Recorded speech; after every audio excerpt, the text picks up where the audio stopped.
Tbilisi'de hükümete karşı etirazlar devam ederken fevralın 25'i bir sıra etiraz yürüyüşleri geçirildi. Etnik Azerbaycanlıların da iştirak ettiği yürüyüşler Sovyet İttifakı'nın Gürcistan'ı işgalının 104. il dönümüne həsr olundu. Yürüyüşlerden biri Sovyet Rusiyası ile müharibede Gürcistan ordusunun Borçalı Müslümanları eskadronunun komandiri İsrafil bəy Yadigarovun xatirəsinə həsr olundu. Bugün ise simvolik bir gündür. Biz isteyirik ki eyni zamanda həmin İsrafil bəy Yadigarovu da anaq bu marşla. Gürcistanda Rusiyaya qarşı mübarizə aparan hər bir insan, hər bir şəxs, mən düşünürəm ki, şəxsən qəhrəmandır və belə qəhrəmanları biz tez-tez yada salmalıyıq. Bugün də xüsusi bir gün olaraq biz Azərbaycanlılar da bu yürüyüşdə, bu marşda öz yerimizi almışıq.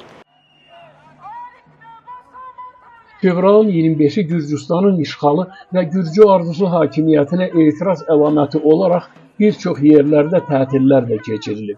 Yürüyüş iştirakçıları tətillərdə də iştirak ediblər. Təbii ki, məqsəd, hədəf eynidir, etiraz obyekti eynidir ki, hökumət, özünü hökumət adlandıran bu qurum və yaxud da ki, bu qrup